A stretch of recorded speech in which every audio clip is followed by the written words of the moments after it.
is currently looking for alternative or solutions to leadership crisis or problems we have in the country. And one of the alternatives that have been mounted so far is the Peter Obi option. And one of the voices leading this campaign is Comrade Deji Adeyanju, and it's live with me on the show to discuss the Peter Obi option for presidency in 2023. Comrade Deji Adeyanju, you're welcome.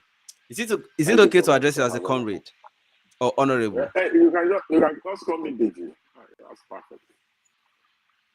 Okay, because the reason I need us to establish the premise is whether to come from the angle of activism or from the angle of politics. I mean, Anyone for the purpose. is okay. These are just basically titles. Okay, great. Our convictions are more important than whether you're a professor, you are a senior advocate of Nigeria, you're this, you're that.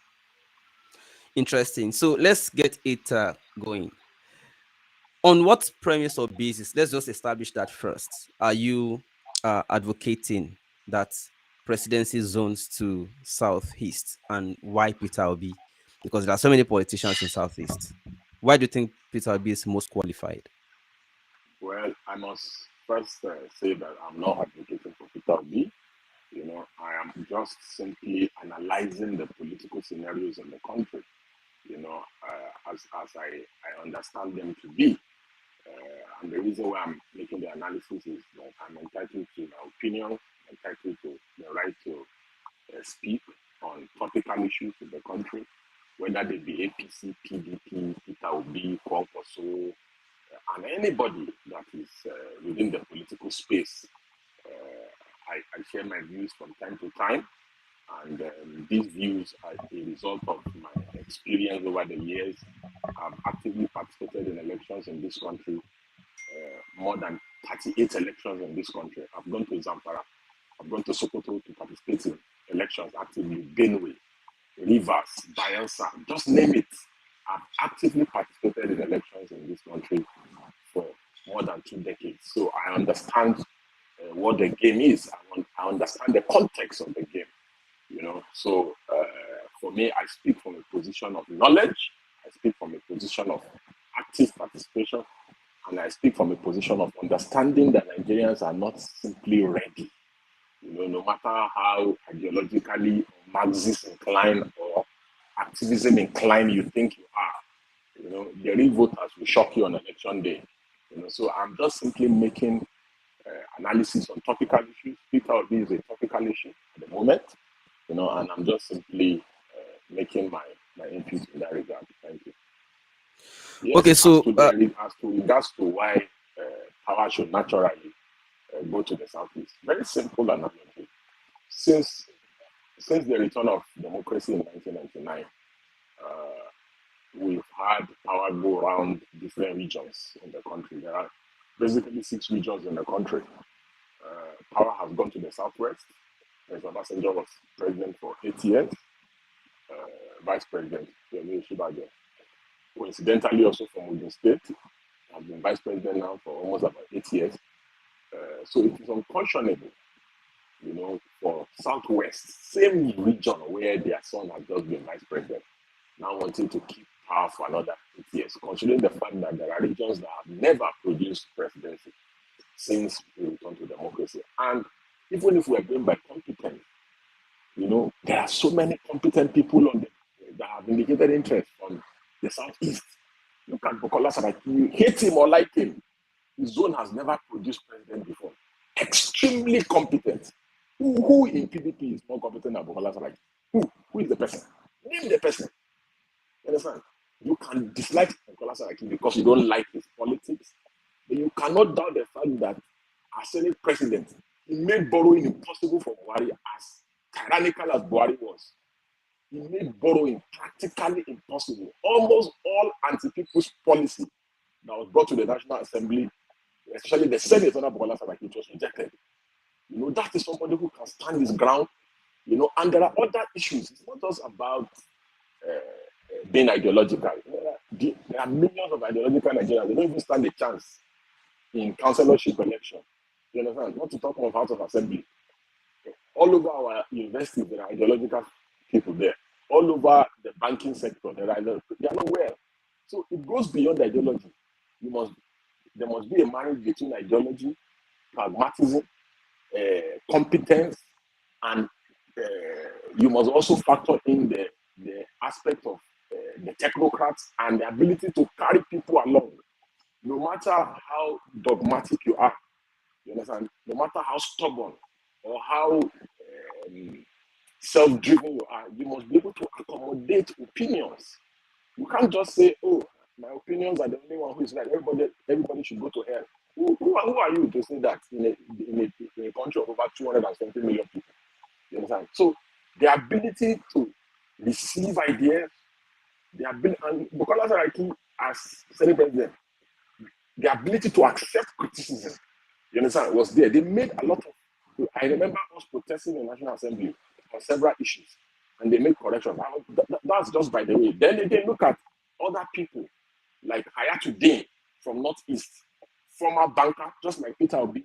He's a builder. He has built businesses all his life. You know, it was in the PDP, but he stood no chance. So the Peter Obi conversation is an extremely topical conversation, not just on social media. We saw people heading to the street, leading protests.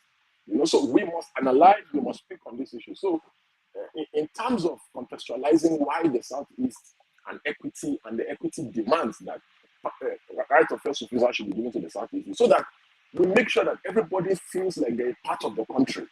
You understand that some people are not more Nigerian than the others, because the Yorubas are beginning to look as if they are more Nigerian than others, as if power presidency was created for them. You know, so that is the reason why, in my analysis, I have narrowed it down to say power should naturally, you know, be considered to Southeast, especially considering all the myriad of agitations for, you know, going on in that region. I think it will douse the tension, you know, and it will bring about inclusion. And you will recall that in 1998, 1999, power was considered to Southeast for peace, to reign after the demise of MK Abiola, and to bring about that unity. So there's nothing wrong in considering power to the Southeast, in my view. Thank you. So if you look at the political climate in Nigeria, it is usually between two major political parties, APC and PDP. At least so far, there's been no emergence of a third force that is strong enough politically, that's the strong political base to remove these two. Peter Obi or anybody from the Southeast has not been fielded as so far on either of APC PDP. What do you think is the possibility or probably or likelihood that a Southeasterner would be considered by the powers that be or the political structure or even Nigerian electorates to get this particular opinion seated? Yeah, you see, with the way Nigeria is politically structured, it's practically almost impossible to defeat APC and PDP because they are deep rooted. I can tell you for a fact the voting pattern from Abia to Zamfara, how voting will come in, how the election results will, and it will be near perfect if I do the analysis for you. Because the political structures built in Abia State, for instance, is so strong and deep-rooted that it is practically impossible. You know, and even if you would attempt, it will take years. It's not something you can do in 6, 7, 8 months. So when we talk about political structure, naive people, they get angry. What is the structure? It's money. You just look at them, we laugh. You've not gone to Idemili South or Idemili North local government to go and participate in election. Then you understand the problem that people who are making all this noise, they don't even have PVC. The people who are voting in Nigeria, they're not on social media. You understand? So all these things, all these topical issues we're discussing, the real voters are not even listening. You understand? We may think we have some form of influence, or we are deceived by our social media following. It does not reflect into what is on ground. So yes, it looks almost practically impossible for a Southeasterner to emerge. However, without being fielded by either APC or PDP. Without being fielded by either APC or PDP. However, does that now preclude us from discussing what equity and justice should look like? Does that not mean that because everybody is on the bandwagon of PDP and APC, we shouldn't discuss other options? If, for instance, a Showore is running, we shouldn't discuss him because he's not a member of APC or PDP. Or if Mogalu or Felagoto is running, we shouldn't discuss any of them because they are not members of APC or PDP, or Pankoso and all these people, or Peter. So these are the basic issues that as a nation, we need to identify what our problems are. As of today, our major problems are APC and PDP, and they are being aided and abetted by the generality of Nigerians. And until we're able to find a solution, and that is why, in the last election, I kept talking about that the critical actors, they must come together. This thought force that we're yearning for, if there is no aggregate interest between the Concosos, the Peters, and all the others, if they don't come together, it's a waste of time, waste of energy, waste of emotions, waste of resources, waste of everything. For any man to believe that he alone can defeat PDP and APC, you must be living in a bubble. You must sincerely be living in a bubble. But talking about Southeast and the opinion or the analysis that at least at a time like this, for unity's sake, that they should also be given a chance to lead the country. Are you aware that most people in the South are not even essentially interested in Nigeria's leadership? Most of them are interested in at least let the country divide, let them go on their own way. They want to lead themselves. They don't want to be yoked unequally again with any other people who are not similarly cultured as them.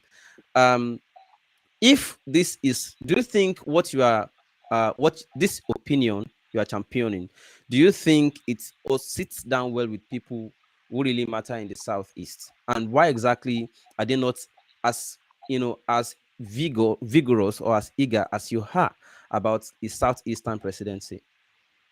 Well, basically, the marriage is not working. And if you see that marriages are not working, you begin to find out, why is it not working? Why are some people more Nigerian than others? Why are some people receiving VIP treatment more than others? Why is it that Igbos are maltreated, treated like second-class citizens in their own country? And why are we forcing them to stay if we don't trust them with power? So it is because we have made them to realize, to feel like they are not a part of us. You can see you have 16 presidential aspirants in the South running under APC, and you have only 4 in the North. And the likelihood is that the Northerners will unite and support themselves again, like we saw Tamwa did for his brother in the PDP. So the Southerners are always divided, and they enable the exploitation of Southeast, even politically speaking. Because if you can see, I don't know why Yorubas are running for president. I cannot understand it. When the Igbos have voted for Yoruba people in this country, supported the Yorubas, the Igbos voted for Hausa people in this country. They massively voted for Yaradua. You understand? So why can't we collectively say these people, they have not been carried along, considering the fact that this is the reason why all the agitations are currently going on? And why don't we use the opportunity of the 2023 election to douse tension and bring about unity of our country? So, and it is because the politicians have enabled it. That's why these agitations that we don't belong here, we are not even interested in election, is gaining momentum until we're able to elevate conversations, and we're able to show them that we actually love you, you actually belong here, you are actually not second-class citizens. Then these agitations will continue to grow and get more sympathizers and supporters. Will you be surprised if President Muhammadu Buhari's choice at the end of the day is a Southeasterner? I will celebrate the president. I will celebrate. I've said it that he's going to become a hero. And it is easier for the president to rally around an Igbo person in terms of unity, because the president can convince his fellow Northerners that this is in the best interest of unity and progress of the country. And I'll be shocked, because it is usually not in the character of the president. I would be extremely shocked. But, as an outgoing president, all that matters now is legacy. You understand? We've been speaking like this for 7 years. People say we are the haters of Buhari. You understand? Because we are telling them the truth. But eventually, one day when he's in retirement, they will look back at all the things we have said. They will realize that we are actually saying the truth. It is in his own best interest that he does that. It will look good on his legacy, It will look good on his life, and people will see, even if they don't succeed, if PDP succeed and then they need to defeat them, it will be on record that he tried to do the right thing. Well, what about the opinion that since Southeast has never even been in the, even if it is a deputy position before. Now let us Yeah. assume that Peter Obi doesn't get to win. Assumption without conceding that he doesn't get to win from the Labour Party is coming from, and then Atiku selects another strong Southeasterner to deputize him. At least would that still be acceptable? Would you I support don't see. Atiku on that I, basis? I don't see Atiku supporting the Southeasterner. You know, I I mean, think he's going to to go start as a south. He's going to go south. And even if he supports a Southeasterner as a VP, those people don't have anything to offer. I've said it. Atiku is a political ancestor, just like Tinubu. You know, Nigeria, we should be discussing issues beyond this kind of people. You can't be leaving Buhari and moving straight to Atiku or Tinubu. You understand? The country is going backward. You understand? The country should be forward looking so that we can make progress. You understand? Look at, add 8 years to your age now. If I add 8 years to my age now, I'll be in my 50s. So imagine having another bad president like Buhari. That means you are adding 8 years to your years. You understand? So if you add 8 years to your years now, you understand? You have another somebody that will be going to hospital, old people, you know, they're using villa for retirement home. You know, these are the issues. God knows I do not hate Atiku, I do not hate Ashwaju. You know, I am just concerned about my country and I have the right to my opinion, whether you hate me, whether you insult me, whatever it is you like to say against me, it will stop me from expressing my views. However, I believe that we should move out of the box with these people. What is your advice to our Igbo people who are still supporting these people you talked about that you said we should do away with already, the political ancestors? Yeah, The Igbo people on whose you behalf see, the you're problem with speaking.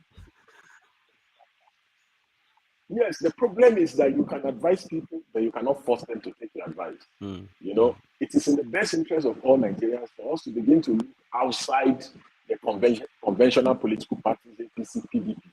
You understand? However, the realization of same is another factor. And that is why Peter Obi is an option, you know, a viable option. And that's why he's very topical at the moment, you know. And, you know, it may be a difficult task. I agree completely.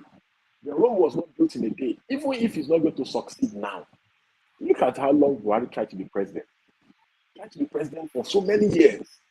They eventually succeeded. So this may be the initial building blocks to success. And it is only fools that doubt the day of little beginnings. So in my view, I believe that the Peter Obi option is on the table, you know, and that people should begin to consider these options sincerely. Well, before we round off, I want to ask your opinion about the Oduduwa Nation and the Biafra Nation agitations. If it turns out that we are still somehow, maybe after the elections, we still find ourselves caught in this web of recycling the whole people, whether by vote buying or what, because that has characterized the electoral space no matter what we do now. Would you support or would you join the call that everybody governs themselves? Well, people calling for self-governance, it is within their right. I'm a lover and believer of a big nation. You know, I believe in Nigeria. I'm also entitled to my opinion. You know, and I have nothing against those who are calling for this that people should go their separate ways. I have nothing against them, but I believe that all that we need is to show equity, to show fairness, to show justice, and no matter where you go, if injustice, even if we eventually go our separate ways and injustice becomes the order of the day in the new republic, we will be faced with the same situation. You know, the reasons why these agitations are gaining momentum is because people are not being treated fairly, and there are too many bad behaviors that are tolerated, you know, within the republic. So I believe that if people are, if there's fairness, there's equity, there's justice, that unity will be stronger. You know, I also believe that it is important to say that the young people should do better. Because from what I'm seeing, the young people are even worse than the political actors, the major political actors now. I like to give this simple analogy, that if you look at it critically, look at Deji, for instance, he formed the political party. Young criminals came and hijacked the party. Now they are not even going to, they may not even likely allow him to be a candidate for the election. Collusion with INEC. So are you going to blame Atiku and Tinubu for that? Is it not his fellow young people that did that to him? So when you look at it critically, we are not even different than the people we criticize. You see young people on social media, they criticize others, but they don't want to be criticized. You understand? So, and if you look at even the old people we are criticizing sometimes, I get to wonder that are we really different from them? Because there are so many things we do, that contradict the things we say. Are you currently still member of PDP? I resigned my membership from PDP for over 5 years ago. So when people ask me these questions, I'm always so surprised. Absolutely. That means whatever you do. So if Peter Obi gets to, by the time election campaign starts properly, what's a level of involvement are we expecting from you as per supporting Peter Obi? I'm not personally involved in supporting any candidate. Even if Showore is running for president, I won't come out openly to say vote for Showore. The worst thing you can do in Nigeria is to go and tell Nigerians to vote for any politician. because those that supported Buhari and told people to vote Buhari, you can see the dilemma they find themselves right now. You understand? So the worst thing, if Showore is running for president, the highest I can do is to support him financially and secretly. But I will analyze and say, oh, Showore is a good option. Peter Obi is a good option. So that if people go eventually, you vote in your devil, your angel, whatever consequence you are facing, people will go and face it alone. You won't say, oh, Deji Adeyanju told me. It was Deji that compelled me, and that that you are forced part me. of the problem. You told us Yes, to come. Because they will start bringing your tweets and your posts. They'll say, are you not the people that brought this Buhari? Are you not the people that... I said, no, I didn't bring anybody. I was just simply analyzing. I didn't tell you that you should go and vote anybody. You understand? Because we every day we learn. We learn from other people's mistakes. People that brought Buhari, look at the way they've destroyed their reputation today. You may be seeing somebody, you think, oh, this person is a messiah. You understand? This person is an angel. This person is this. Wait till when they get into power or when they get into office. That's when you realize that, yes, that it's a different ballgame entirely. So I am not, supporting anybody. I'm just doing my analysis and giving my 2 cents and my opinion. I myself, I have intentions and aspirations to go into politics and serve. But because of the level of decay and all the things I see daily, ordinarily I will have been running for a public office by now. But because of the things I see, because the Bible says, whoever intends to build a house that does not first sit down, count the cost, and begins to build the house without counting the cost, that such a person is a foolish man. I have sat down, I've counted the cost. I know how many polling units are in my place. And I know how many people I need to put in each polling unit. I know how many meetings I need to have with them. And I know how much it will cost me to give them transportation and other logistics to be there. I've done the maths. I don't have that kind of money now. It goes beyond just that. I know the political parties are going to come and rig elections. I know that, see, the issues are too complicated. So, if we just sit on the surface and analyze issues on the surface and do not really take into cognizance the political dynamics, even in America, there are political dynamics. Why is it that it's only the two political parties, the two major political parties in America that have been winning?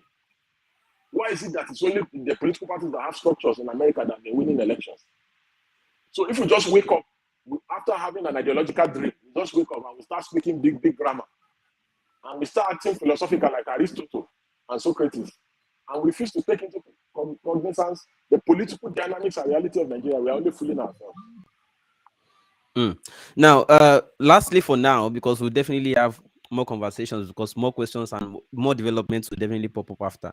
Um, there's this understanding that sometimes, you are speaking on the basis that if you want to still continue to reinforce the unity of Nigeria, it is fair that power zones to southeast, because historically them to rule. But if you find another more competent person still from the north, is it a to sacrifice competence for the fairness on unity basis, to say, okay, let us just have to go to southeast, even though we can still sacrifice competence now? So between unity and competence, which one is fair to sacrifice? Because the development of the country is also very important, and we've lagged behind so much over the years. So there are only competent people in the north. I'm only asking, if you find somebody more competent in the north that is more capable, would you say, Who now? well, whatever the On the case? ballot now, on the ballot now, who is competent now that is in the north among the people that are running? Well, until they get there, we'll really know their capacities. So All of what them, are we talking including Peter about in Obi. this country? What are we talking about in this country? Huh? Let So us you are be fair to these people. If we don't want to be fair to them, let us allow them to leave and go. so you support self-determination on the basis that the country's unity has been sacrificed. But if we cannot be fair to people, then let them go. It's simple. You can't force people to remain in a marriage and you're not being fair to them. You can't. That is why the option of divorce is always there and readily available. If you are not enjoying the marriage, you allow people to go. It's simple. Thank you very much, Comrade Deji Adeyanju. It's good to have you. This is our first conversation on this particular topic, and of course, there will still be more developments politically in the country as the parties choose their flag bearers and as the campaign starts. We will definitely. I'm very sure that if we want to bring you back another time, you definitely give us your attention. Thank you so much for your time Definitely. today. Thank you. Thank you so much for having me. Thank you, everybody, for joining the show today. Go now. Bye. Please, Abiodun Akin, who is looking to solve the big chunk of the housing crisis that we have in Nigeria by making affordable, self-sufficient homes. This kind of homes are becoming more and more popular, by the way, because they are efficient and they are environmentally friendly, and then it costs less to make them if you think about it in the long run. Anyway, before I tell you about the smart homes that he's building, let me tell you a little bit about his story. He's based in Canada right now, and he decided to build a house in Lagos, Nigeria, where he's from. But upon making inquiries, the cost of building a house has increased significantly since he moved to Canada. So instead of using concrete brick throughout his construction, he substituted it with laterite, and he was able to save 30% of the construction cost. Laterite has a lot of advantages, by the way, including warming your home during the cold weather, cooling your home in the hot season. It's cheaper because it's readily available. It's everywhere in Nigeria. It has high clay content, which means it can hold more water. Laterite gives you better air quality. So if you build your house with laterite, you can breathe in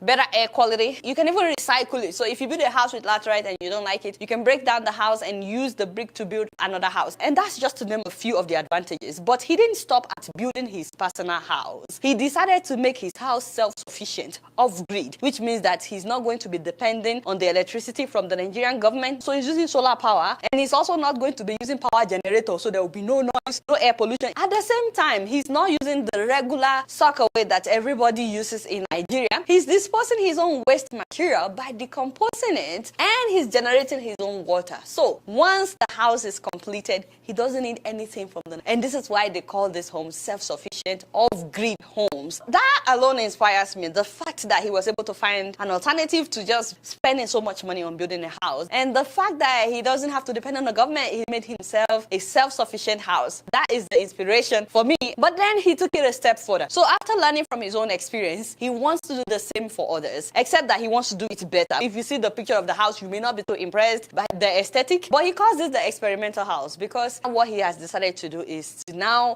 mass produce this kind of house for other people. In case anybody out there is interested in having a house that will be self-sufficient, he has bought acres of land in Lakeway Beachfront in order to construct an off-grid estate. And what you guys are seeing is what he would be constructing. All these houses would not be using NEPA, and they will be constructed with laterite bricks. If anyone is interested, he's looking for 10 people, just 10 people to start out. The price starts at 34 million naira for 3 bedrooms, and you can pay in installments. He has a contract readily available, readily prepared, which you can share with your lawyer to know if that's a good deal or not. I mean, some people may feel like that's a lot of money, but it's a one-time payment that you no longer have to worry about electricity bill. You no longer have to worry about paying them to empty your sock away and stuff like that. It's a one-time payment that you know that from beginning to end, you know your house is complete and self-sufficient. Anyway, I asked him, by the way, I said, what if someone is interested right now and they decided to pay you, and along the way they decided they're no longer interested, they don't like what they're seeing? And he said to me that your money is refundable, as stated in the contract. He said he will give you back 95% of the money, and the remaining 5% is for administrative charges. He's using a system of interlocking bricks instead of the traditional style of construction. And this system results in a house that is 10 times stronger than traditionally built house and also more terminally efficient. Each home would have its own fire system and will be conveniently located by a fire hydrant in order to make it easier for fire crews to help just in case of an emergency. We'll be building common areas that will have a gym, a playground, swimming pool, ball courts, grocery stores, and so on and so forth. And more importantly, the houses in his estate will reduce global warming and human carbon footprint. So guys, if you're interested, please check him out. This is his website.